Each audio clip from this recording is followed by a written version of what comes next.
Bilang ng mga Pilipinong walang trabaho para sa buwan ng Enero ngayong taon tumaas sa 2.16 million ayon sa Philippine Statistics Authority. Pangulong Ferdinand Marcos Jr. nag-inspeksyon sa bumagsak na bahagi ng tulay sa Isabela. Disenyo ng tulay, nakitang problema ni PBBM. Legal termination sa kontrata ng Common Station, inaasikaso na ng Department of Transportation.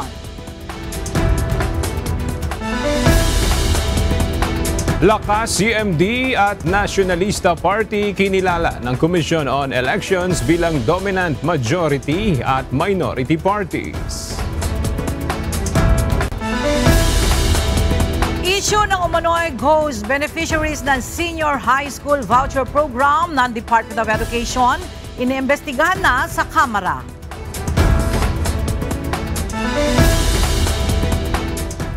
At PhilHealth, sisimula na ang pagbabayad ng 8 bilyong pisong utang sa hospital claims ngayong buwan.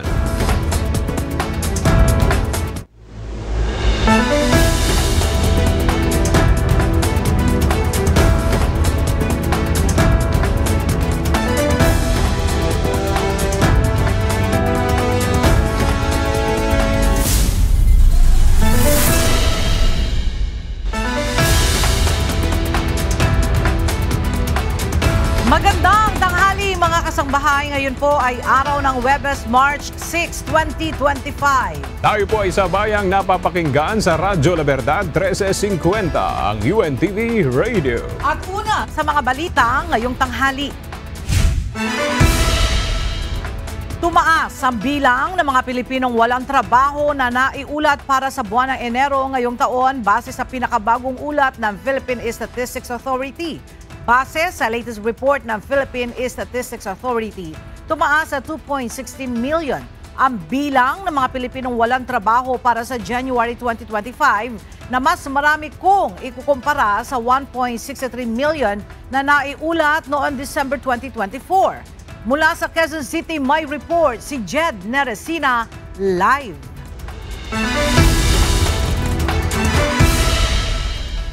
Jed, batay sa paliwanag ng PSA, ano ang dahilan bakit dumami yung mga Pilipinong walang trabaho noong January 2025? Magandang tanghali, Ella. Ayon sa Philippine Statistics Authority, tuwing matatapos yung holiday season, bumabagal yung paggalaw ng labor market sa bansa at ito yung nakikita nilang dahilan bakit tumaas yung unemployment rate nitong Enero ngayong taon kumpara doon sa naitala nila noong Disyembre 2024. Batay sa pinakahuling labor force survey ng PSA, tumaas ang unemployment rate sa 4.3% noong Enero 2025.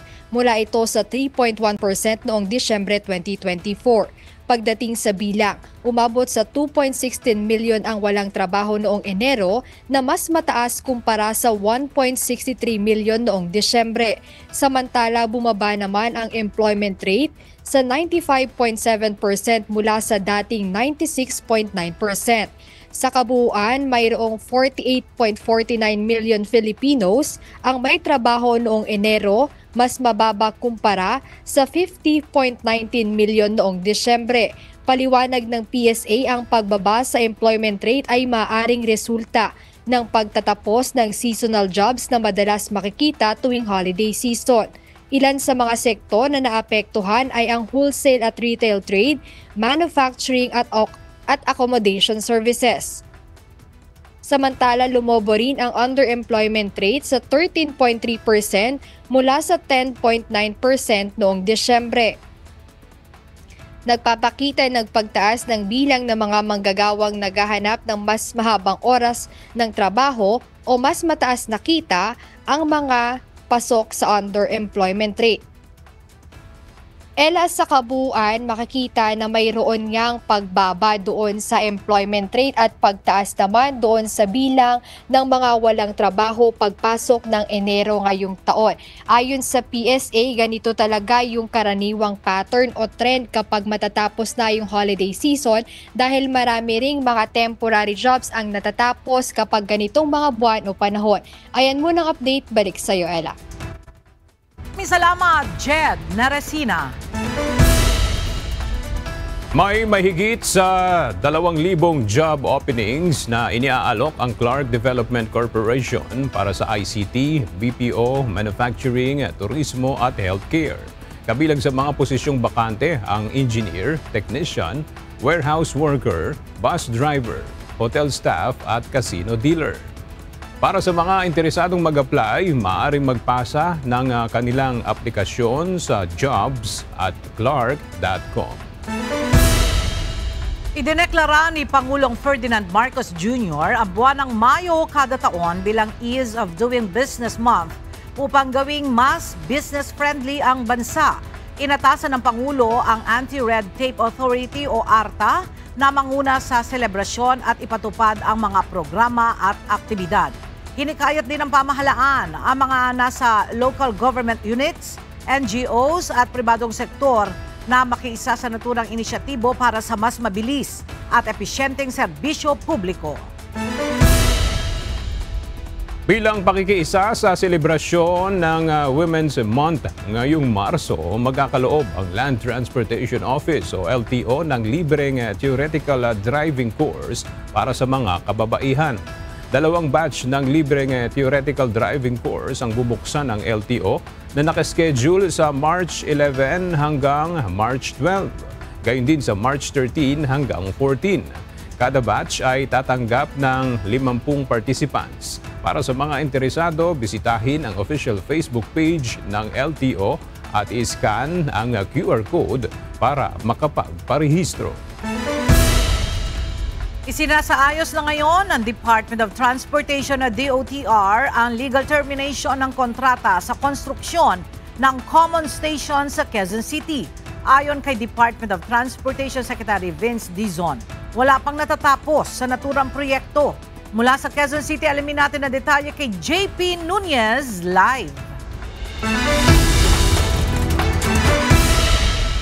JP, ano ba ang naging obserbasyon ni Secretary Dizon sa naging konstruksyon ng common station? At ngayong ite-terminate na ang kontrata, ibig bang sabihin niyan ay matitenga na lang yung proyekto?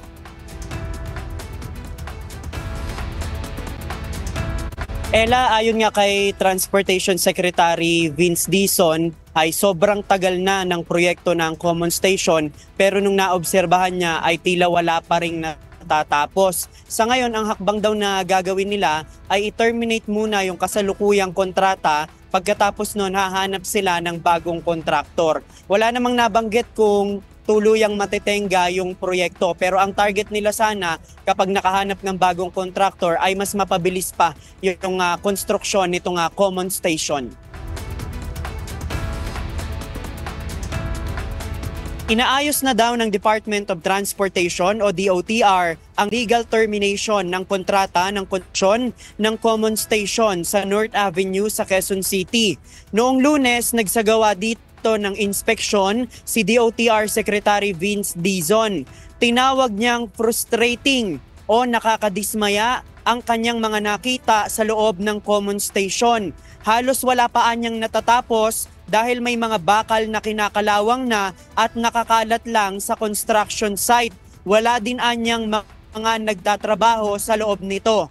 Ayon kay Secretary Dizon, kapag na-terminate ang kontrata, hahanap sila ng bagong kontraktor at pabibilisin ang proyekto kung saan ang panibagong target na matapos ay hanggang sa termino ni Pangulong Ferdinand Marcos Jr. Bahagi naman ng legal termination ang assessment kung ano ang natapos ng kontraktor at kung meron silang claims o meron ding claims ang gobyerno. Sa original na completion date, dapat ay 2021 pa natapos ang Grand Central Station o Common Station na plano ngang pagdugtungin ang MRT3, LRT1 at ang ginagawa ang MRT7. Ella, para dun sa konteksto ng ating mga kasangbahay at ng ating mga kababayan, 2011 pa nagsimula yung pagpaplano dito sa Common Station. At ngayon nga halos 14 na taon na mula nang yan ay pinlano, hanggang ngayon hindi pa rin napapakinabangan ng mga commuter. Sa ngayon, yan muna ang ating latest live mula dito sa Quezon City. Balik sa'yo, Ella. Maraming salamat, JP Nunez. Nagpaalala ang Civil Aviation Authority of the Philippines o CAAP hinggil sa mahigpit na pagbabawal ng pagdadala ng power bank na lagpas sa 160 watt-hour sa loob ng eroplano. Sa opisyal na pahayag na inilabas ng CAAP, ipinaliwanag nito na mahigpit nilang ipinagbabawal sa international at domestic flights ang pagdadala ng power bank na lagpas sa 160 watt-hour ang capacity. Paglilinaw ng ahensya, maaari namang magdala ng power bank sa flight nang walang approval sa airline kung ito ay aabot lamang sa 100 watt-hour. Payo ng CAAP sa mga biyahero, sundin ang ipinatutupad na polisiya upang makaiwas sa anumang aksidente. Kamakailan ay nagliyab ang isang eroplano ng Air Busan na sinasabing dahil sa nag-overheat na power bank. Sa ngayon ay nakikipag-ugnayan na ang CAAP sa mga airline company para sa awareness ng mga pasahero hinggil sa tamang items na dapat lamang dalhin sa loob ng eroplano. Kumakalat ngayon online ang pekeng larawan na sinasabi nagpapakita ng bumagsak na FA-50 ng Philippine Air Force sa Bukidnon. Paglilinaw ng Armed Forces of the Philippines, ang mga ito ay mula sa F-22 Raptor crash ng US Air Force noong 2020 sa Florida. Dahil dito, nagbabala ang mga otoridad at pinapayuhan ng publiko na maging mapanuri at iwasan ang pagpapakalat ng maling impormasyon. Magsasagawa ng malalim na investigasyon ang Philippine Air Force sa sanhi ng pagbagsak ng isa nilang unit ng FA-50 pasado alas 12 ng madaling araw nitong Martes na ikinasawi ng 2 piloto. Samantala, hindi mo napapayagan ang pagpapalipad ng lahat ng unit ng FA-50 habang isinasagawa ang investigasyon. Narito ang report ni Ryan Lacanlale. Suspendido muna ang paglipad ng 11 pang FA-50 aircraft ng Philippine Air Force habang iniimbestigahan pa ang pagbagsak ng isang unit nito na may tail number 002 nitong Martes ng madaling araw kung saan 2 piloto ang nasawi. Magsasagawa rin ang Air Force ng malalim na investigasyon sa dahilan ng pagbagsak ng fighter jet. Sa ngayon, malaki ang impact sa operasyon ng Philippine Air Force ang pagsuspinde sa kanilang mga FA-50. Pabibilisin aniya ng Philippine Air Force ang investigasyon dahil ginagamit ang mga ito sa external at internal defense gaya ng pagpapatrolya sa West Philippine Sea. What we do here naman is we ensure expedited investigation. No? The sooner we can get the fleet out of the grounded status, the better, because the sooner they can get back to their mandate of ensuring our, lalo na napaka-critical nung external defense issues natin, and we really need our FA-50s to be there in case meron tayong kailangan harapin na challenges dyan sa ating binabantayang mga territorial waters and exclusive economic zone areas. Sa kabila nito, tiniyak ni Colonel Castillo na patuloy silang nakamonitor, nagbabantay at ipagtatanggol ang teritoryo at airspace ng bansa gamit ang iba pa nilang air asset at radar system. Martes ng madaling araw nang mag-crash ang eroplano habang nagsasagawa ito ng tactical night operation. Bago pa man makarating sa target area ang eroplano ay nawalan na ito ng komunikasyon sa lead aircraft nito. Kinumpirma ng Armed Forces of the Philippines na magbibigay ng air support ang eroplano sa isinasagawang operasyon laban sa mga miyembro ng CPP-NPA sa Barangay Iba, Cabanglasan, Bukidnon. Yes, sir, no. Yung deployment po ng FA-50 is in support to the operations that we were conducting. So, yung flight nila is to support the ground troops. Agad na nag-deploy ng search and rescue sa lugar na posibleng kinaroroonan ng mga piloto base na rin sa mga signal mula sa personal locator beacon ng mga ito. Pasado alas 10 ng umaga kahapon, natagpuan na ang wreckage ng eroplano. Kasamang nakita sa lugar ang katawan ng 2 piloto na kapwa wala ng buhay. The Philippine Air Force FA-50 aircraft reported missing has been located by ground troops in the vicinity of Mount Kalatungan Complex, Bukidnon, today, March 5, 2025. With deep regret and profound sadness, the Philippine Air Force announces the loss of the 2 pilots aboard. Ryan Lacanlale, UNTV News and Rescue.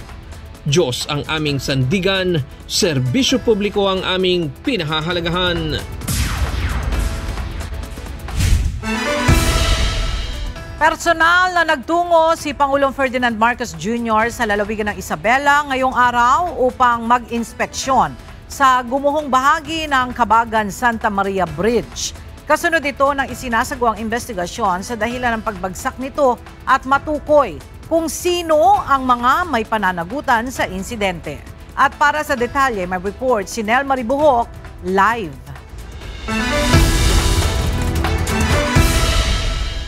Nel, may direktiba na ba ang Pangulo ukol sa nangyaring pagguho ng bahagi ng Isabela Bridge?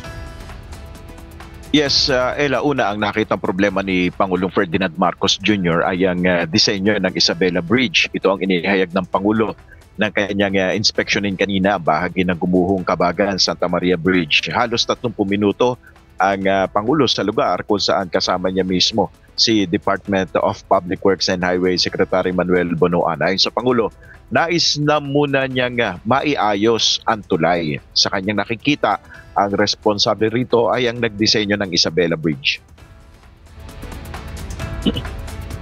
I always have a saying, fix the problem, not the blame. Ayusin muna natin yung problema. Believe me, we will find out who is responsible. Who is responsible is basically who made the design. Because their design was poor. Look what happened. Samantala, bago nito ay binisita ni Pangulong Marcos sa makabagong rice processing system sa barangay Ipil and Tiague sa Isabela rin.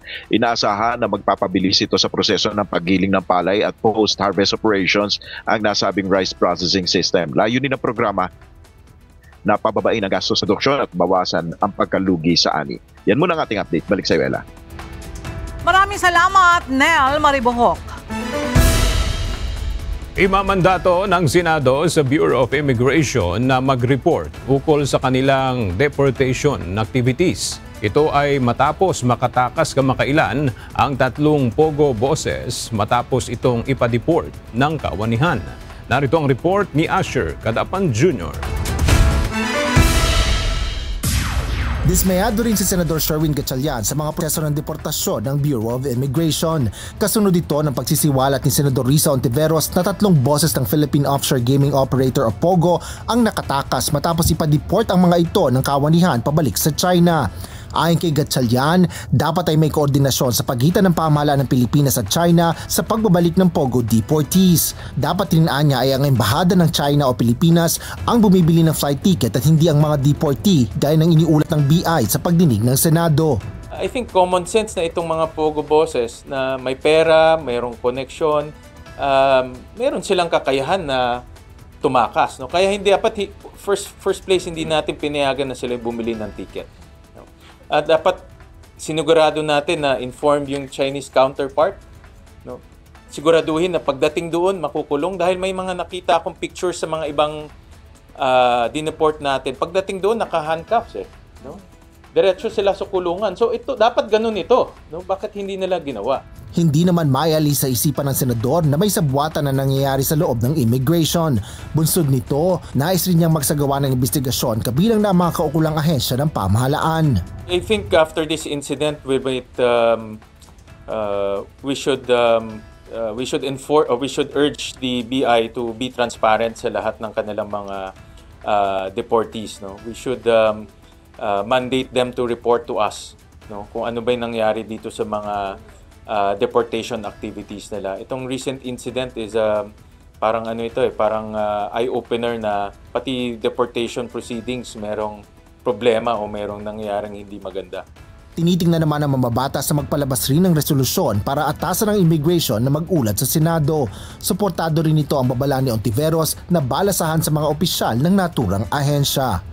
Asher Cadapan Jr., UNTV News and Rescue. Diyos ang aming sandigan, serbisyo publiko ang aming pinahahalagahan.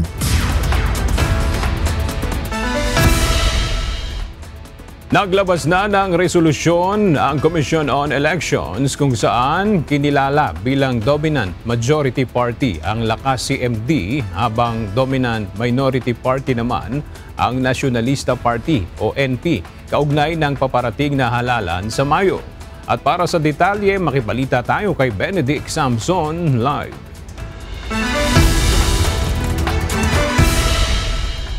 Benedict, ano ang naging batayan ng COMELEC sa pagpili ng dominant majority at dominant minority party?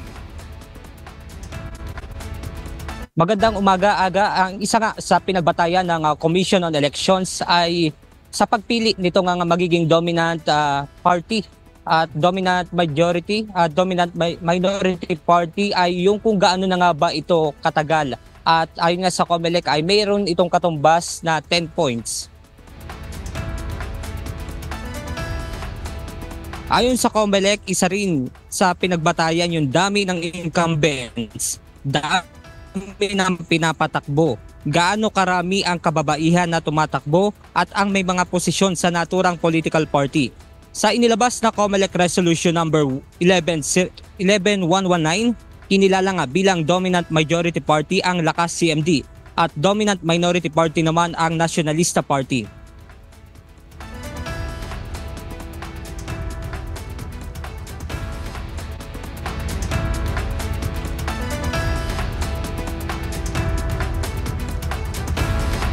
Aga, ayon pa nga sa COMELEC, may automatic transmission din sila ng result papunta sa kanilang server sa City. Upang kumpirmahin sa COMELEC kung tama ba ang natanggap na resulta. Sinabi rin kanina ni COMELEC Chairman Garcia na yung nag-iisa provincial o regional party na nag-file ng sa kanila ay automatic na ngang magiging makakabilang sa dalawang major provincial party. At yan mo ng ating update mula rito sa Maynila. Balising Diyan Aga. Maraming salamat, Benedict Samson. Nagbabala ang Cybercrime Investigation and Coordinating Center o CICC sa publiko at maging sa mga kandidato na huwag magpaloko sa mga umano'y election experts. Ayon sa CICC, nangangako ang mga ito na babaguhin ang resulta ng eleksyon kapalit ng 50 million pesos o higit pa. Sinabi ni CICC Director Alexander Ramos na masyadong komplikado ang 2025 elections at pinabulaanan ng claim na madali umanong ma-hack ang automated election system. Ang pahayag ng CICC ay kaugnay na rin sa lumabas na video sa social media ni Reyna Mercedes, Isabela Vice Mayoral Candidate Attorney Jeril Harold Respicio na kung saan sinabi nito na maaari umanong mamanipula ang resulta ng eleksyon. Ang Commission on Elections naman ay sinampahan na ng kaukulang reklamo ang naturang abogado. Naaresto ng mga tauhan ng Southern Police District ang isang aktibong miyembro ng Philippine National Police sa isang buy-bust operation sa isang fast food chain sa Rojas Boulevard, Pasay City. Nakuha sa pulis ang 35 grams ng shabu na nagkakahalaga ng mahigit sa 200,000 piso. Mula sa Camp Crame, may report si Lea Ilagan live.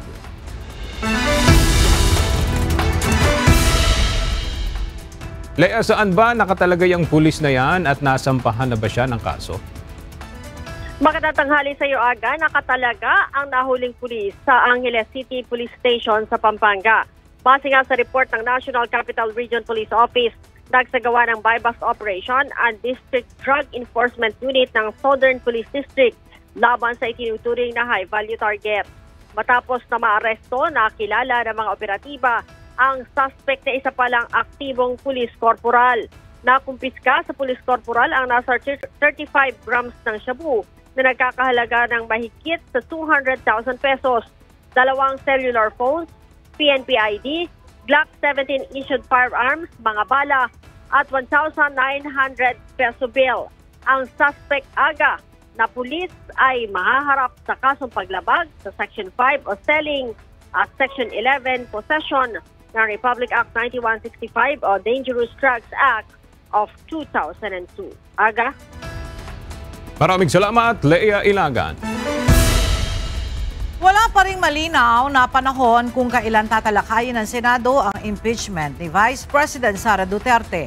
Sinabi naman ni Senate President Francis Escudero na kahit pa makakalap ng pirma ang sinuman para sa agarang pagsisimula ng impeachment trial, hindi pa rin ito sapat para kumbinsihin siya na simulan ang proseso habang naka-recess ang Kongreso.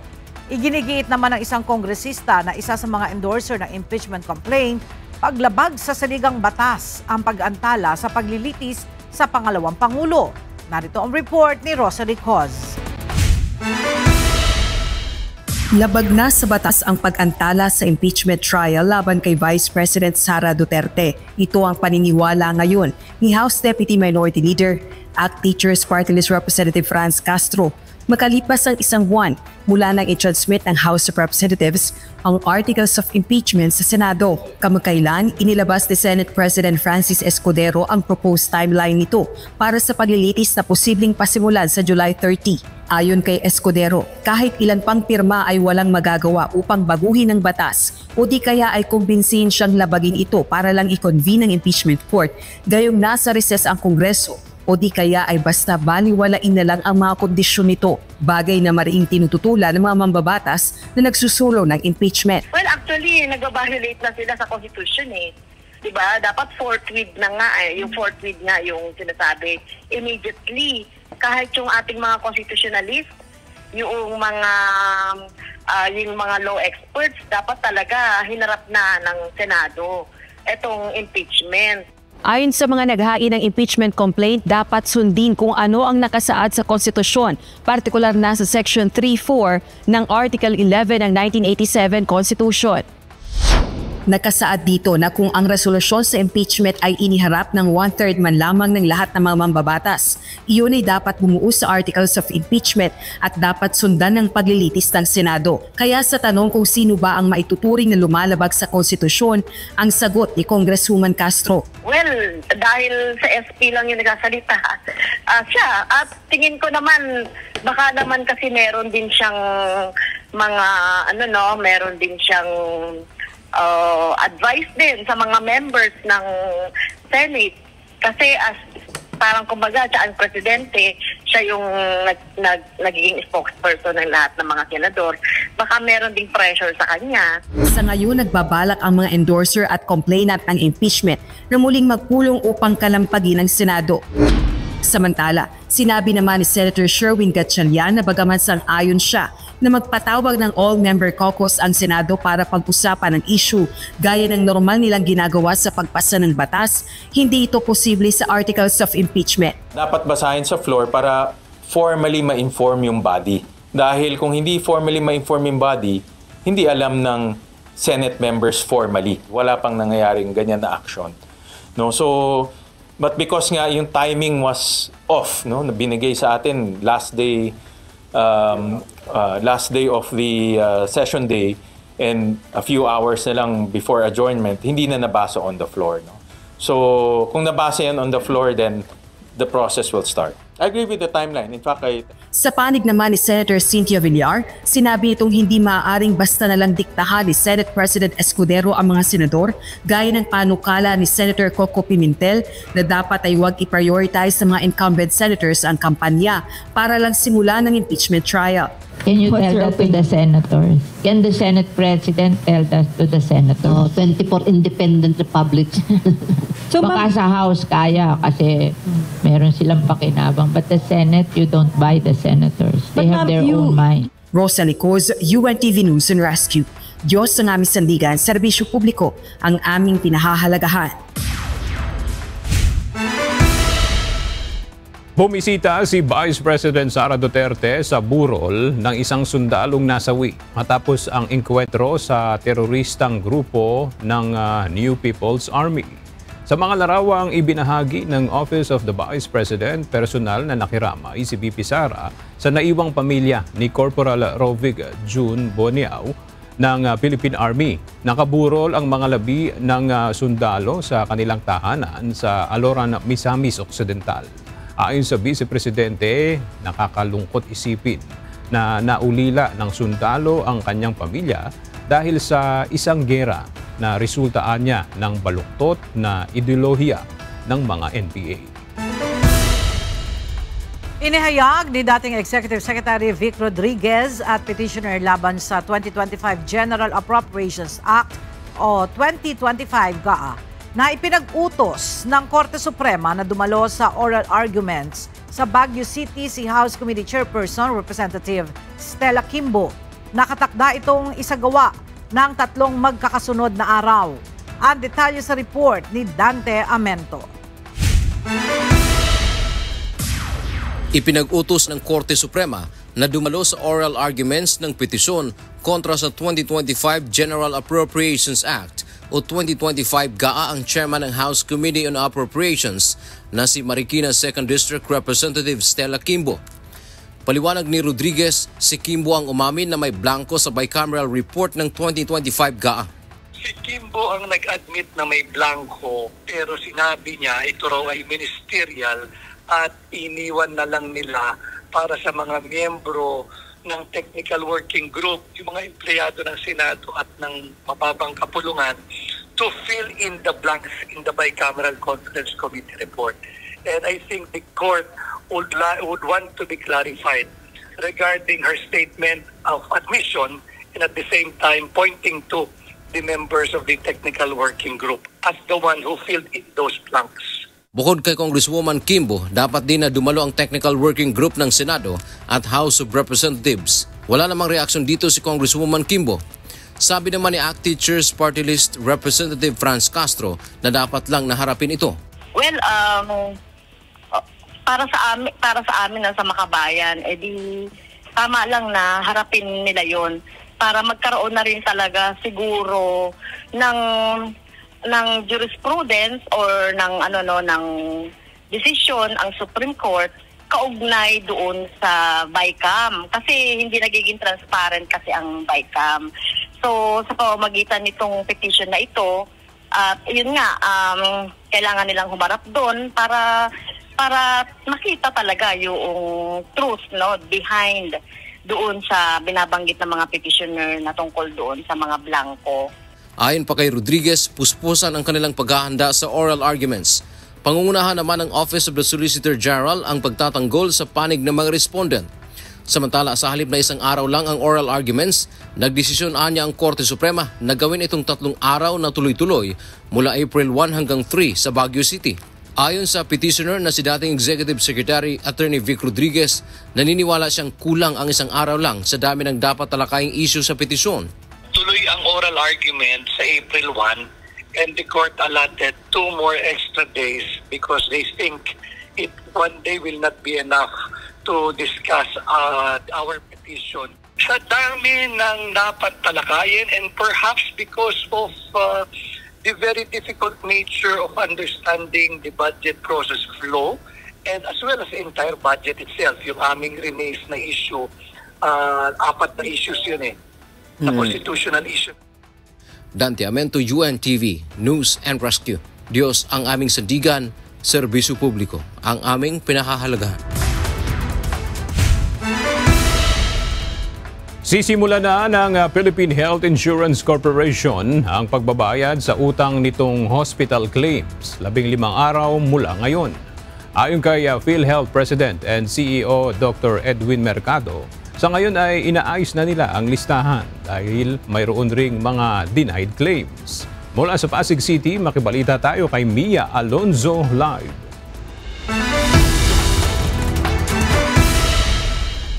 Mia, magkano yung kabuuang utang na dapat mabayaran ng PhilHealth sa mga hospital claims? Magandang tanghali sa iyo, Aga. Nasa 59.6 billion ang naiulat na kabuuang utang mula sa hospital and denied claims. Subalit, 8.8 billion pesos muna ang kumpirmado na ipoproseso na bayaran ng Philippine Health Insurance Corporation o PhilHealth. Sa ipinagawang pagtitipon ngayong araw, sinabi ni PhilHealth President and CEO Dr. Edwin Mercado na uumpisahan na nila ang pagpoproseso para mabayaran na ang mga utang na ito 15 araw mula ngayon. Ngayong araw din, ayon si Dr. Mercado, ay ipopublish ng PhilHealth ang Flexibility Claim Reimbursement para sa mga claim na. Sinabi ng opisyal na inaayos lang nila ang listahan dahil may mga denied claims mula January 2018 hanggang December 2024. Samantala, sinabi rin ni Dr. Mercado na aayusin nila ang ibang gastos ng ahensya para mas makatipid at magamit ang pondo sa nararapat na benepisyo ng mga miyembro. Efficiencies. So yung pong mga gaps na nakikita namin na pwedeng pagmulan ng mga unnecessary expense ay amin pong ipa-plug. Di kaila sa inyo na halimbawa po merong pabalita na ngayong taong ito na ika-30 anibersaryo ng PhilHealth meron hong mga pagdiriwang nagaganapin. Pero yun po downscale namin para po yung mga na-save natin ay maibibigay natin as additional benefits sa ating mga miyembro. Aga, ayon kay Doc Mercado, nais ng PhilHealth na makuhang muli ang tiwala ng publiko kaya pagsisikapan nilang maiayos anuman ang kanilang mga pagkukulang. Yan muna ang update. Balik sa iyo, Aga. Maraming salamat, Mia Alonzo. Dinirinig ngayon sa mababang kapulungan ng Kongreso ang issue hinggil sa umano'y ghost beneficiaries ng Senior High School Voucher Program ng Department of Education. Kabilang sa aalamin sa investigasyon ay ang epekto nito sa pondo para sa mga benepisyaryo ng Expanded Government Assistance to Students and Teachers in Private Education. Mula sa House of Representatives, makibalita tayo kay Rosalie Coz. Live.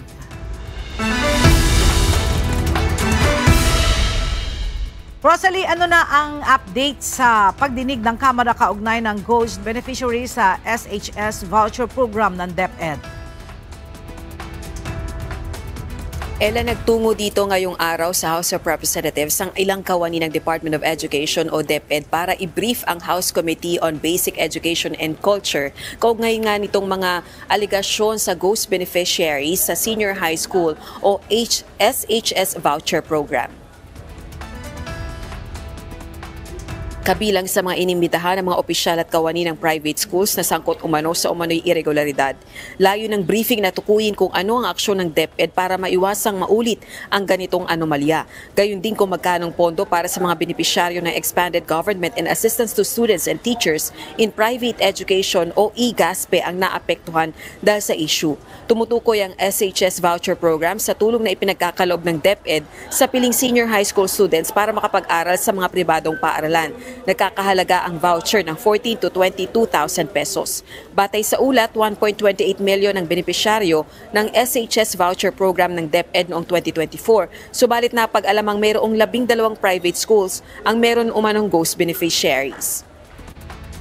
Ella, patuloy pa rin ang ginagawang investigasyon ng DepEd kaugnay ng issue, subalit noong school year 2023 to 2024 nasa 200 million pesos na halaga ng pondo para sa HSS Voucher Program ang hinold ng DepEd dahil nga sa discrepancy kaugnay ng isyung ito. Balik sa iyo, Ella. Maraming salamat, Rosalie Coz. Ipinaliwanag ng Department of Education na walang automatic suspension ng klase sa mga paaralan bunsod ng mainit na panahon. Gayunman, tiniyak ng kagawaran na may mga hakbang silang ginagawa upang maprotektahan ang mga estudyante at mga guro laban sa matinding init nang hindi nakokompromiso ang kanilang patuloy na pag-aaral. Ayon sa DepEd, maaaring magdeklara ng suspensyon ng klase ang mga mayor o local chief executives sa kanilang mga nasasakupan. Pero nag-shift ang mga paaralan sa alternative learning, make-up classes o performance-based task upang masiguro na tuloy-tuloy ang kanilang pagkatuto sa mga aralin. Bukod sa pag-shift sa alternative learning, isa rin sa mga ipinapayo ng DepEd sa mga paaralan ang adjustment sa kanilang class schedule upang maiwasan ang sobrang exposure ng mga guro at mga estudyante sa matinding init. Nagpatupad muli ang Metropolitan Manila Development Authority o MMDA ng 30 minutong heat stroke break para sa mga traffic law enforcers at street sweepers upang maiwasan ang sakit na dulot ng matinding init sa Metro Manila. Pinapayagan silang uminom ng tubig, magpahinga sa lilim at mag-break sa nakatakdang oras mula March 3 hanggang May 31. Kapag umabot sa 40 degrees Celsius ang heat index, maaaring magdagdag ng 15 minutong pahinga. Samantala, nagpaalala rin ang PNP sa kanilang mga pulis na manatiling hydrated at umiwas sa sobrang pagkakabilad sa araw. Inanunsyo ng Office of Civil Defense na magsasagawa ng nationwide simultaneous earthquake drill sa March 13, 2025 para sa unang quarter ng taon. Magkakaroon ng seremonya sa Santa Rosa City, Laguna upang ipakita ang kahandaan ng lungsod at iba pang ahensya sa Calabarzon. Kabilang sa drill ang airlift support, komunikasyon at pagsasanay sa iba't ibang senaryo gaya ng hazmat response at evacuation ng mga mag-aaral na may learning difficulties.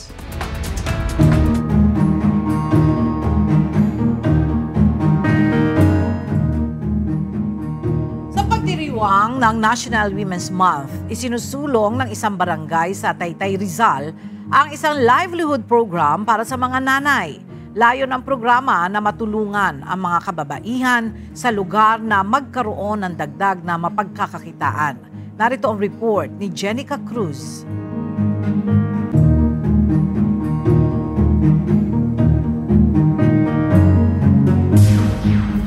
Isinusulong ng Barangay Dolores sa bayan ng Taytay, Rizal na matulungang magkaroon ng hanap buhay ang karamihan sa mga kababaihan sa kanilang komunidad.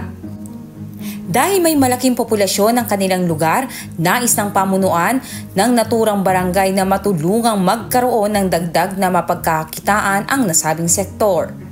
Well, itong ganitong klaseng programa po kasi magbibigay ito ng hanap buhay dun sa mga area na alam namin na yung iba hindi sustainable yung pagkakitaan. Kumbaga itong ibibigay naming livelihood program is para po magkameron ng magkameron sila ng ibang kabuhayan or tulong pang kabuhayan po para sa kanila. Isang livelihood program ang tinututukan ngayon ng Barangay Dolores para sa mga ilaw ng tahanan sa kanilang lugar, kabilang na ang paggawa ng dishwashing liquid. Bukod sa barangay, katuwang din sa proyekto ang Homeowners Association sa kanilang baryo. Labis naman ang tuwa ni Emelina Parahino, isa sa mga residente at miyembro ng Asosasyon ng Kababaihan sa kanilang lugar.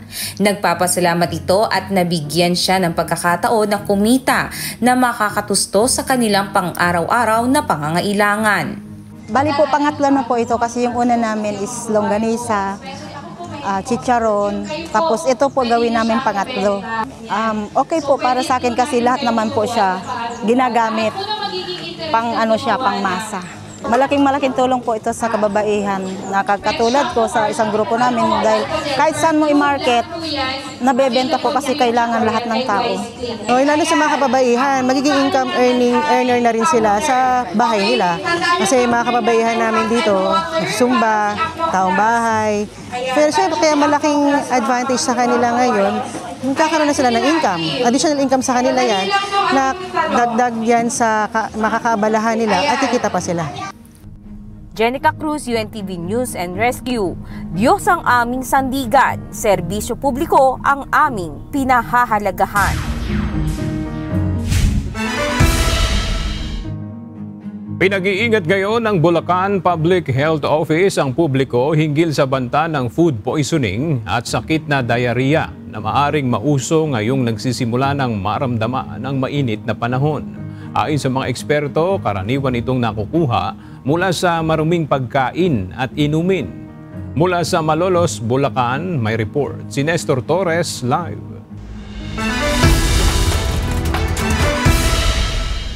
Nestor, ano yung paalala ng Bulacan Provincial Health Office ukol sa banta ng food poisoning ngayong nag-uumpisa na yung mainit na panahon? Magandang tanghali, Aga. Paalala ng Bulacan PHO, suriing maigi yung mga pagkain at mga inumin na bibilhin, lalo na't nararanasan na itong matinding init ng panahon tulad ng heat index. At siguraduhin din na yung mga bibili nila ay ligtas na kainit para wag silang madali o mabiktima ng food poisoning at diarrhea. Dulot ng tumitinding init ng panahon, ngayong papalapit na ang summer.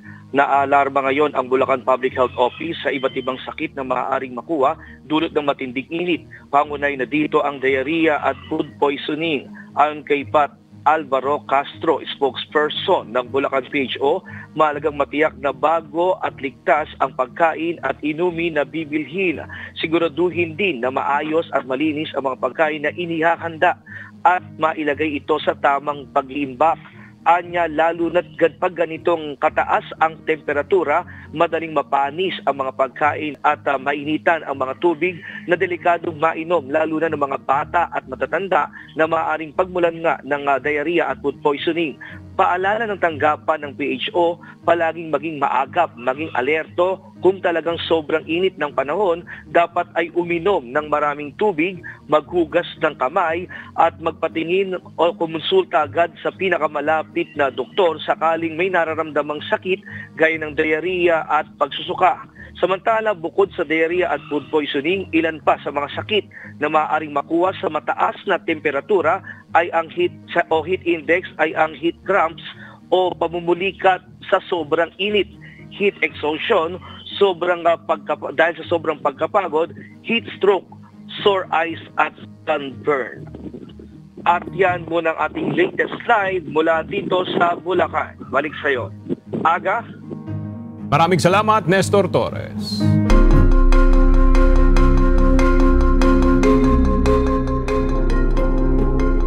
Nagpahayag ng pagkabahala si France President Emmanuel Macron sa posibleng hindi pagtigil ng agresyon ng Russia laban sa Ukraine na maaaring maging banta sa buong Europa lalo na kung umatras ang suporta ng Estados Unidos.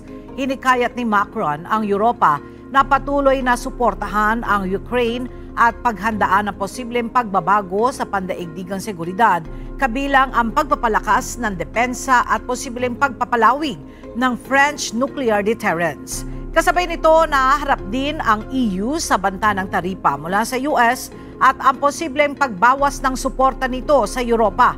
Sa kabila ng mga hamon, bahagyang tumaas ang kumpiyansa ng publiko kay Macron habang pinapalakas niya ang diplomatikong ugnayan at seguridad sa rehiyon. Kinumpirma ng White House na nakikipag-usap ang Estados Unidos sa Hamas tungkol sa mga hostage na hawak sa Gaza. Ito isang bagay na taliwas sa umiiral na polisiya ng bansa na iwasan ang direktang pakikipag-ugnayan sa mga itinuturing na teroristang grupo.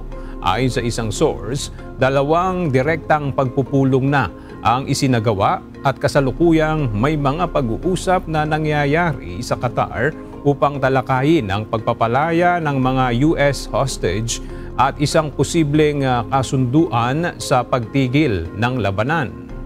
Bagamat kinonsulta muna ng US ang Israel bago ang mga pag-uusap, may pangamba na maaaring maapektuhan ang koordinasyon ng Israel sa pagsagip sa kanilang mga mamamayan. The special envoy does have the authority to talk to anyone. Israel was consulted on this matter. And look, dialogue and talking to people around the world to do what's in the best interest of the American people is something that the president has proven is what he believes is good faith effort to do what's right for the American people. Sa kabila ng mga negosasyon, wala pang kasunduang naabot hinggil sa pagpapalaya ng mga natitirang bihag maging ang tungkol sa pangmatagalang tigil putukan.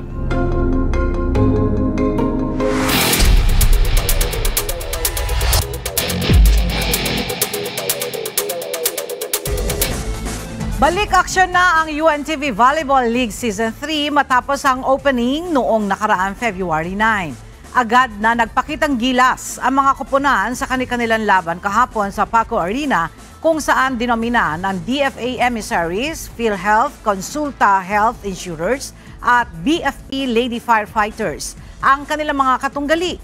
Narito ang report ni Jed Resina.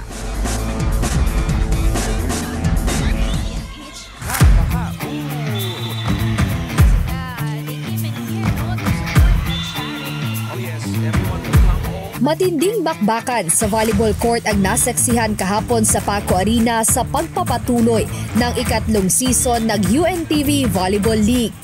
Nagpakitang gilas ang bawat koponan sa kanilang mga laban, kabilang na ang dating teams at ang mga bagong koponang kasama sa torneo. Sa unang game pa lang ay dikdikan na ang laban ng DFA emissaries laban sa NCMH Wellness Warriors na isang rookie team ngayong taon. Nakuha ng Wellness Warriors ang unang set kung saan doble ang attack points na nagawa ng grupo kaysa sa DFA. Kaya kahit lamang sa errors ang NCMH sa set 1, naisalba pa rin ito ng kanilang ginawang mga atake sa laro na pinangunahan ng kanilang team captain na si Sandralyn Ahon. Bumawi naman ang DFA emissary sa second set kung saan mas kaunting errors ang kanilang nagawa kumpara sa koponan ng NCMH. Lumamang din sila ng 5 sa service aces. Ngunit dahil sa consistency ng Wellness Warriors sa kanilang attack points sa third set ng game, na dinagdagan pa ng 3 service aces, ay nakuha nila ang nasabing set. Pagdating ng fourth set, bumaliktad ang game statistics dahil bumaba ang attack points ng NCMH at nilamangan sila sa atake ng emissaries, kasabay ng 8 pang service aces. Hindi na hinayaan ng DFA na makabawi ang Wellness Warriors sa 5th set at nakamit nila ang kanilang unang panalo sa season sa score na 24-26, 25-21, 17-25, 25-13 at 15-12. Tinanghal na best player of the game si Justin Reblesa.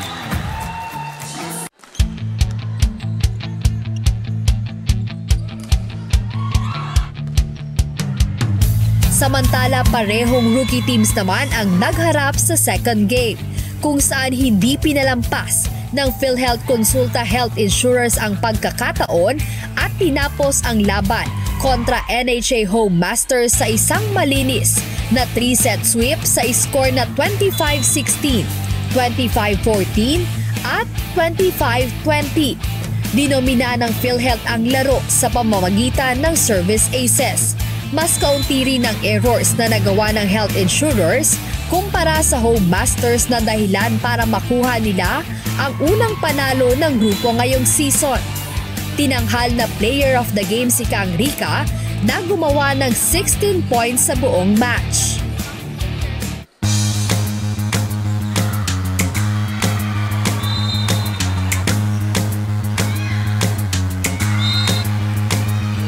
Sa huling game kahapon, pinatumba ng BFP Lady Firefighters ang back-to-back champions na AFP Lady Gunners. Hindi nagpatinag ang Firefighters at dinomina ang laro sa 3 magkakasunod na set sa score na 25-20, 25-15 at 25-16. Nahirapan ng Lady Gunners na magkaroon ng magandang first ball sa laro kaya hindi nila na-maximize na makapuntos ang kanilang middle attackers na siyang strength ng team. Best player of the game naman si Cherry Santiago na may 2 attack points at isang service ace.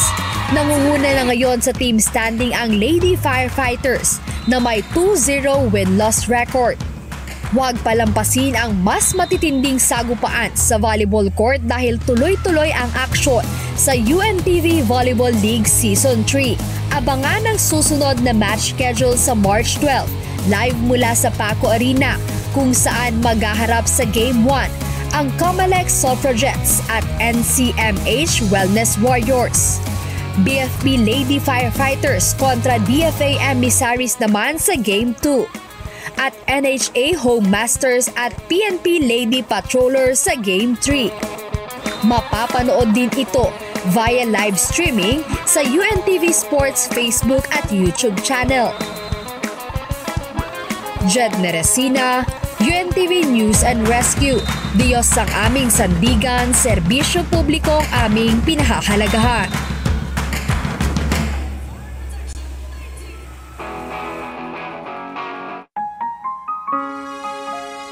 At sa ating pong iiwang mga salita ng Diyos na ating sandigan mula sa Aklat ng Awit, Kapitulo 34, versikulo 13 hanggang 14 na nagsasabi, ingatan mo ang iyong dila mula sa masama at ang iyong mga labi sa pagsasalita ng karayaan. Lumayo ka sa kasamaan at gumawa ka ng mabuti. Hanapin mo ang kapayapaan at habulin mo. At yan ang mga balita ng aming tinutukan at inaksyonan. Dahil sa aming pagbabalita, una ang paggalinga sa kapwa. UNTV CE News, may balita saan mang panig ng daigdig. At dito sa UNTV, Diyos ang aming sandigan, serbisyo publiko ang aming pinahahalagahan. Magandang tanghali.